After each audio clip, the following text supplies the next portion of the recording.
Bienvenidos y bienvenidas a Enclave Política. En Bolivia hay una demanda de justicia por todo lo que significó la dictadura de Yanine Áñez, que no solamente fue el autoproclamarse presidenta, sino, pero ante todo, lo que significó su gestión ilegal.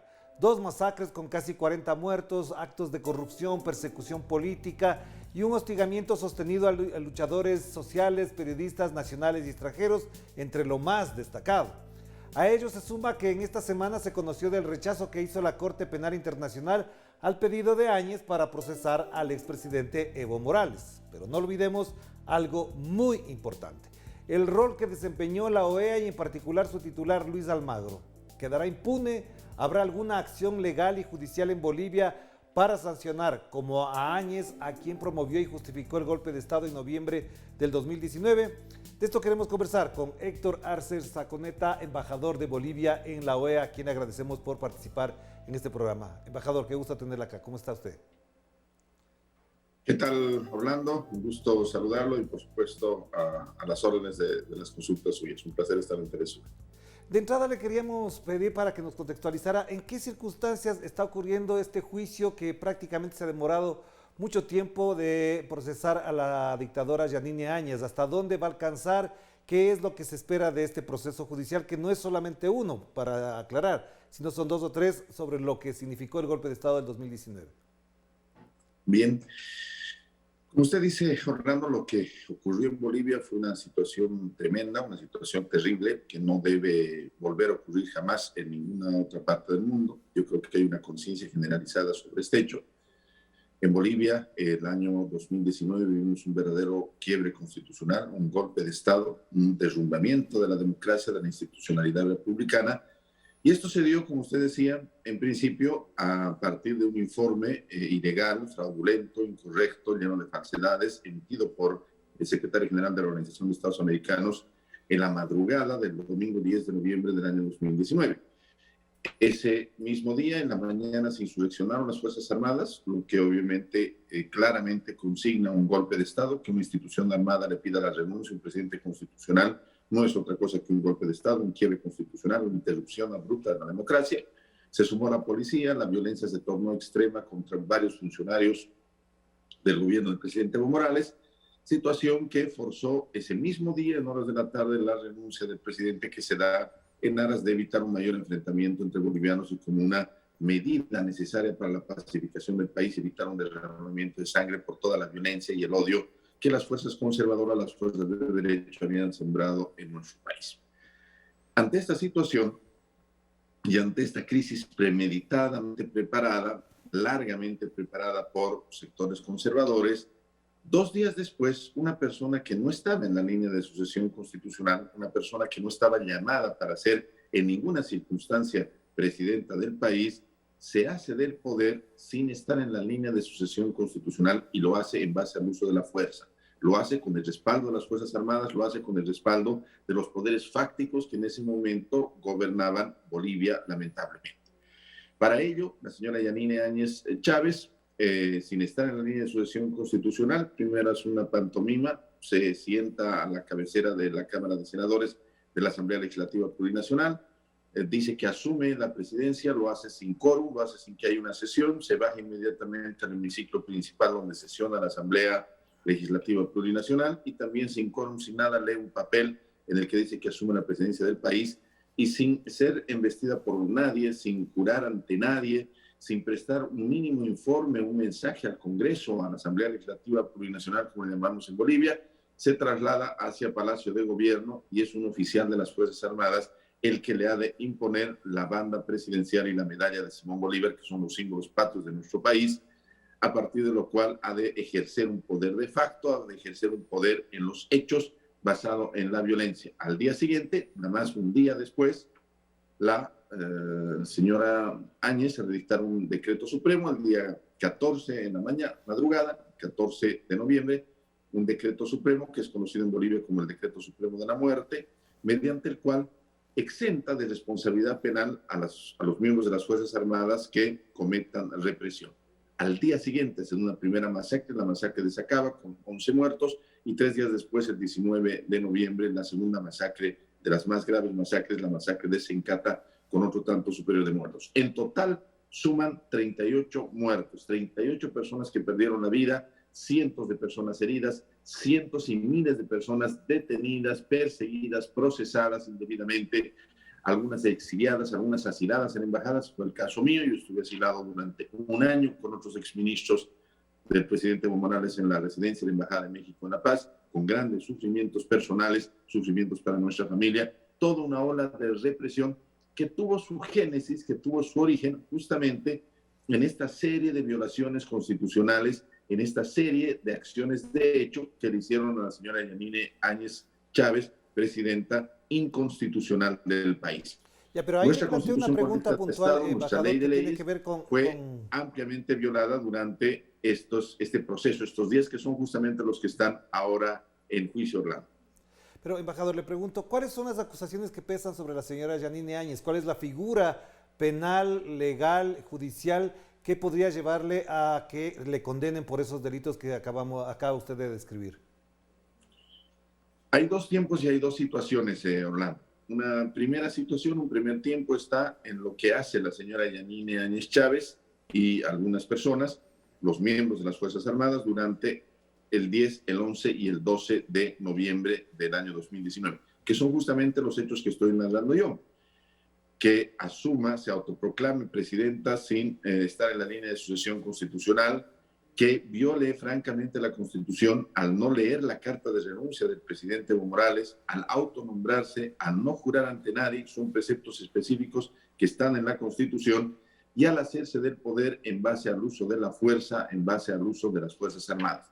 Esto ocurrió los días 10, 11 y 12 de noviembre, cuando la señora Áñez era una simple senadora, no era una persona que esté protegida por ningún mecanismo, procedimiento jurídico de ninguna naturaleza, y dentro de las certezas en las que nos movemos los juristas, procede pues un juicio en la vía ordinaria como el que se está llevando adelante por estos hechos gravísimos que son, reitero una vez más, la génesis de lo que va a venir después. Y aquí hay violación a la Constitución Política del Estado, hay sometimiento de los órganos del Estado, hay usurpación de funciones, hay una serie de figuras penales que son los denominados por los abogados delitos propios que han sido cometidos por la señora Áñez. Una vez en el poder se da lo más grave y se da lo que está documentado por el Grupo Interdisciplinario de Expertos Independientes, el GIEI Bolivia. El GIEI Bolivia, que es un grupo que se forma en el marco de la Comisión Interamericana de Derechos Humanos, hace un informe, Orlando, que es este informe que lo tenemos aquí, donde en 364 páginas se documenta todas las violaciones a los derechos humanos, gravísimas violaciones a los derechos humanos que se vivieron durante el gobierno de la presidenta inconstitucional Yanine Áñez Chávez. Solamente para mencionar un ejemplo, porque sabemos que el tiempo en televisión es corto, en este informe se asegura que en Bolivia, en las masacres de Sacaba y Sencata, han habido ejecuciones sumarias. ¿Qué son las ejecuciones sumarias? La peor figura de quitar la vida dentro de acciones genocidas, dentro de acciones criminales, a personas que están indefensas, que están sometidas, que están reducidas, que están huyendo. A esas personas, cuando se las asesina, se denomina ejecuciones sumarias, con la decisión de matar. Y eso es lo que ocurrió en Bolivia durante el gobierno de Áñez, con un decreto supremo que autorizaba el uso de la fuerza y exentaba de responsabilidad penal. Y no lo decimos nosotros, no lo dice la justicia boliviana. Esto lo dice el Grupo Interdisciplinario de Expertos Independientes, que en este informe de casi 400 páginas ha detallado una a una las gravísimas violaciones a los derechos humanos que el gobierno de facto de Áñez ha propiciado el año 2019 y durante todo el año 2020, casi todo el año 2020. Ya, para finalizar esta primera parte, embajador, entonces, si esto es así, ¿por qué se ha demorado tanto? ¿Qué hace que se pueda agilizar y además tener una justicia pronta y urgente, tomando en cuenta que las acusaciones, como usted acaba de mencionar, están estudiadas, están compendiadas, están descritas, pero al mismo tiempo lo que hace la justicia de alguna manera es darle más sostén a la postergación, al postergar, digamos, en la práctica el enjuiciamiento y la condena, porque eso también podría considerarse desde otro punto de vista como un atentado contra los derechos de la señora Áñez para que le den una justicia ágil? Así es, la señora Áñez tiene todo el derecho a demostrar su inocencia. Todos somos inocentes hasta que no se demuestre lo contrario. Ella tiene todos los recursos para asumir su defensa, tiene un debido proceso, puede pedir si quiere toda la visión o la observación internacional que desee. Los hechos son absolutamente claros, pero seguramente la señora Áñez debe tener elementos en su defensa. Lo que está perjudicando y lo que es grave es la acción dilatoria de la señora Áñez, que no se somete a una investigación, que seguramente por la claridad de estos hechos no asume su responsabilidad y ha venido dilatando ella personalmente el proceso, juntamente con otras personas acusadas, a través de una serie de mecanismos y una serie de situaciones que los abogados conocemos para dilatar los procesos. Ahora mismo se encuentra en una huelga de hambre absolutamente innecesaria. La señora Yanine Áñez tiene todas las condiciones, así lo ha establecido la Comisión Interamericana de Derechos Humanos, una determinación que ha asumido. Ella tiene todas las condiciones médicas, de salud, y lo que correspondería sería que ella, habiendo asumido, además en la forma que lo hizo, con la arrogancia que lo hizo, y en su condición de abogada, porque la señora Yanine Áñez es abogada, asuma por supuesto su defensa y diga su verdad en un proceso que ella misma se encarga de dilatar. Los bolivianos necesitamos, Orlando, reconciliarnos, necesitamos superar lo que ha pasado, pero sobre la base de la memoria, la verdad y la justicia. El presidente argentino Nicolás Avellaneda decía alguna vez: los pueblos que olvidan su historia, sus desgracias y sus infortunios pierden la conciencia de sus destinos. Y nuestros pueblos no pueden olvidar estos golpes de Estado, estos quiebres constitucionales, estas acciones que violan derechos humanos, justamente para no perder la conciencia de un destino democrático como el que debemos construir todos nuestros países en América Latina. Embajador, le propongo hacer una pausa para volver enseguida y abordar lo que significa el rol que ha jugado el señor Luis Almagro. No digo necesariamente toda la OEA, pero en particular él. Hagamos la pausa.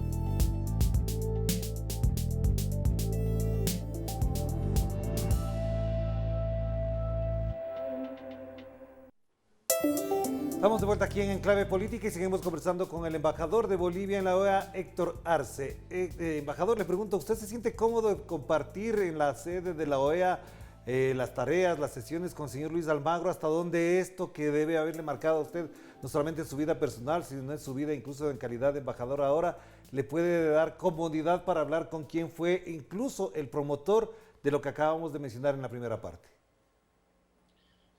Bueno, Orlando, nosotros estamos aquí con una misión específica que nos ha encargado de manera muy especial el presidente Luis Arce Catacora. Nosotros tenemos la obligación y la responsabilidad, a través de esta misión permanente, a través de esta embajada, de buscar el esclarecimiento de los hechos, de qué es lo que ha pasado y cuál ha sido el rol nefasto que ha cumplido el secretario general de la Organización de Estados Americanos, el señor Luis Almagro. Nosotros no tenemos por qué tener ninguna relación con el señor Almagro. Yo incluso he presentado mis cartas credenciales por secretaría. No tengo absolutamente nada que conversar con el señor Almagro. No lo hemos visitado jamás, ni lo haremos, porque obviamente nuestro trabajo es con los estados. Hay una mala concepción en la actualidad por el abuso que realiza el secretario general y un grupo de personas, el secretario para el fortalecimiento de la democracia, el señor Guerrero, el secretario de la DECO, el Departamento de Cooperación Electoral, el señor Icaza. Ellos, con un pequeño grupo, se han convertido en una especie de ente que está teniendo secuestrada la organización. Y la organización no es la Secretaría General. La organización es el grupo de los países, los 34 países que conforman la Organización de Estados Americanos. La Secretaría General debería ser un instrumento que sirva a los estados y no los estados servir a la Secretaría General. Pero en los hechos, lamentablemente, el accionar del señor Almagro y un grupo de personas tiene, reitero, de alguna manera como secuestrada la organización para sus fines oscuros, mezquinos y sectarios.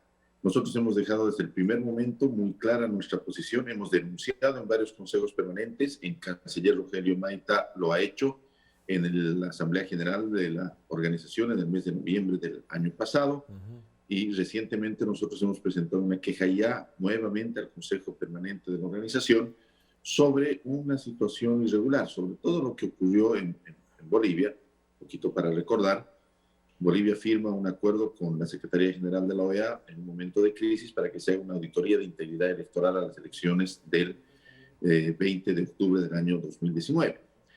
Esta auditoría electoral se la realiza por aproximadamente 30 auditores, con una serie de grupos de trabajo, grupos de caligrafía, grupos informáticos, por mencionar solamente algunos. Y presentaron un informe preliminar, ¿no es cierto?, al secretario general, que debía haber puesto en conocimiento del Estado, y no debería ser preliminar, porque en el acuerdo no se menciona ningún informe preliminar, pero es ahí donde se cambian las cosas, es ahí donde se manipulan los resultados, y es ahí donde se fabrica el término de manipulación dolosa de los resultados electorales. Eso es lo grave que ha ocurrido en la Secretaría General, y ese informe, de manera irregular, como decimos en Bolivia, entre gallos y medianoche, se lo publica a las 4:05 de la mañana, según establece el propio grupo interdisciplinario de expertos independientes, a las 4:05 de la mañana, generando todo lo que va a ocurrir nada más que en 12 horas. Desde las 5 de la mañana, diremos, hasta las 5 de la tarde de ese fatídico domingo 10 de noviembre del 2019, se quiebra una democracia, se derrumba un orden constitucional, un presidente legalmente constituido es derrocado y se abre la puerta a todas las barbaridades que ha de vivir Bolivia. El epicentro, ese informe. Ajá. Pero, Semanas después, embajador, yo le planteo la pregunta ahí, ¿hasta dónde se le puede imputar responsabilidad o corresponsabilidad a Luis Almagro de esto? Y si eso ocurriese, ¿dónde podría ser juzgado, investigado y sancionado? Porque efectivamente, de lo que acabamos de escuchar, usted lo menciona como tal. ¿Es posible imputarle como responsable o corresponsable de lo ocurrido en la dictadura de la señora Áñez? Él tiene una relación directa porque los hechos que se vivieron en Bolivia tuvieron su epicentro, tuvieron su punto de partida en esta acción incorrecta. Permítame 2 segundos referirme a un tema central. Ellos dijeron que hubo manipulación dolosa de los resultados electorales. De manera deliberada, las mejores universidades, las universidades más prestigiosas que hay aquí en Estados Unidos, el MIT, que debe ser seguramente el centro más importante que existe en Estados Unidos y en el mundo, reconocido además con más de una media centena de premios Nobel, hicieron un análisis sobre el proceso electoral boliviano. Y todos llegaron a la misma conclusión que llegó incluso la justicia boliviana.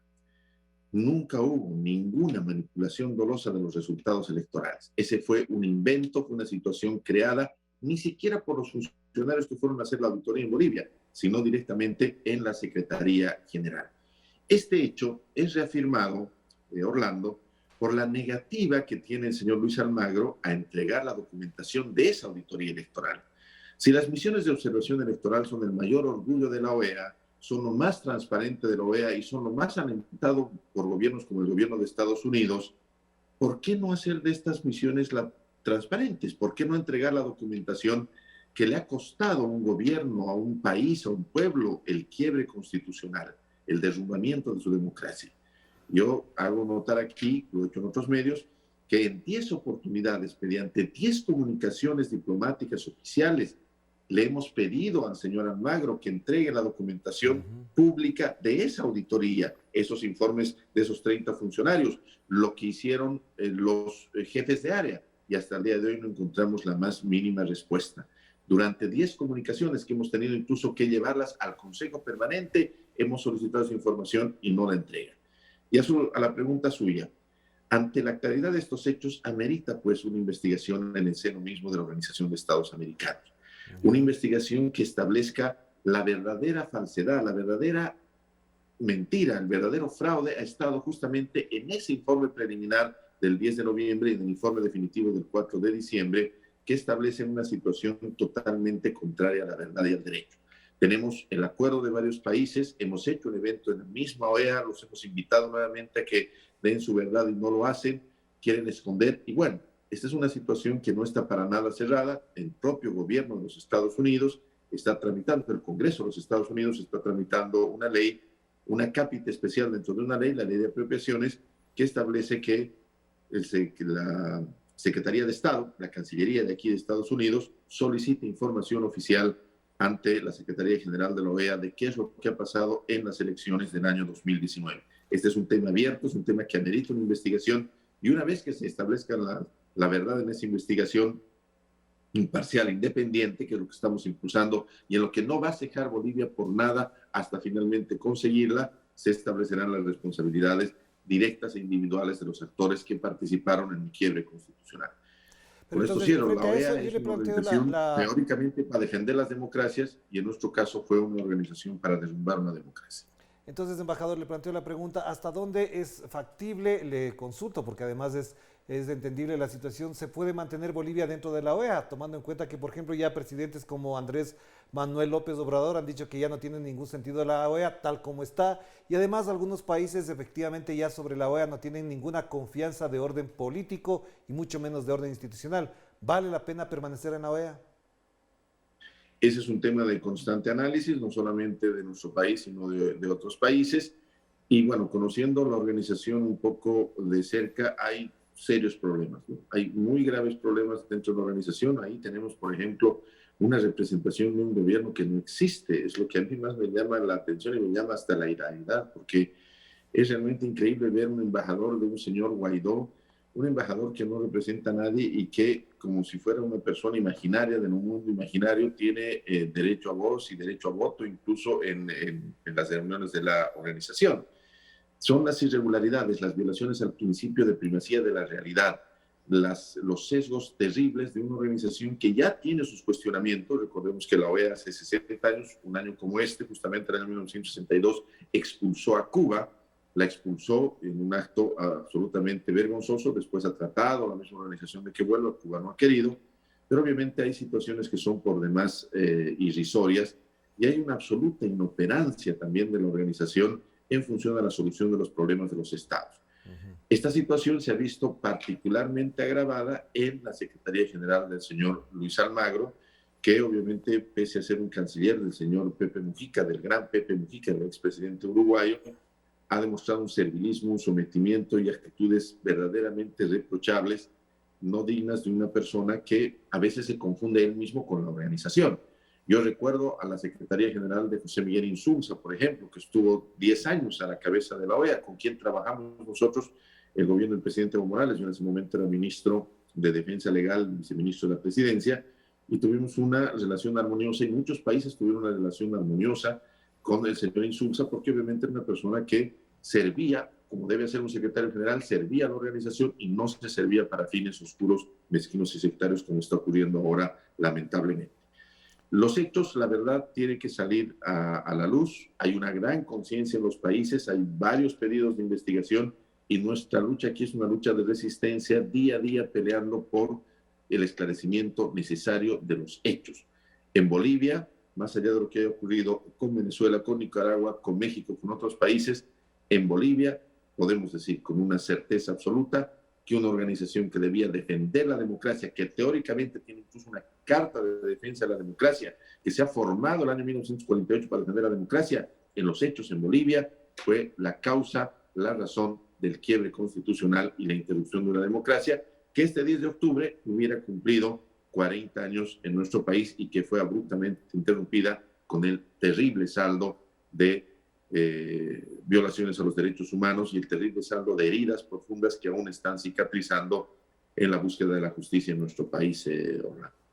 Para finalizar, entonces, la última pregunta, embajador Arce. ¿Están despejadas todas las posibilidades, las dudas, las sospechas de que pueda repetirse algo parecido de los 2019, tomando en cuenta la acción que tienen algunos sectores de la derecha conservadora de Bolivia, la actuación en particular de ciertos medios de comunicación? ¿Cree usted que se ha consolidado no solamente la autoridad, sino la legitimidad del gobierno de Luis Arce para tener presente como principio fundamental la democracia y la atención al pueblo boliviano?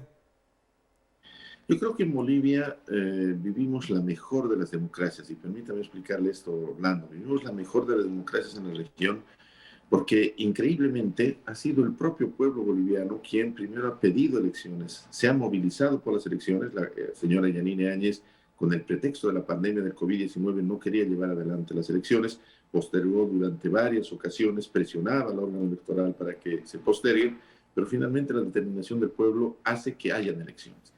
Y en esas elecciones da un resultado absolutamente preclaro, un 55% al presidente Luis Alberto Arce, que siendo además una de las personas más reconocidas en el contexto internacional por la gran pericia en el área económica que tiene, fue el ministro de Economía durante casi 14 años del presidente Evo Morales, y el vicepresidente David Choquehuanca, que fue canciller también durante casi todo el periodo de funciones del presidente Evo, asuman un gobierno de reconciliación, de paz, de unidad, y obviamente un gobierno que nuevamente nos devuelve a los bolivianos el hecho de ser una nación que confía en sí misma, el hecho de creer en nosotros mismos y seguir construyendo este extraordinario y maravilloso proceso de cambio que ha cambiado para siempre la vida de la nación boliviana.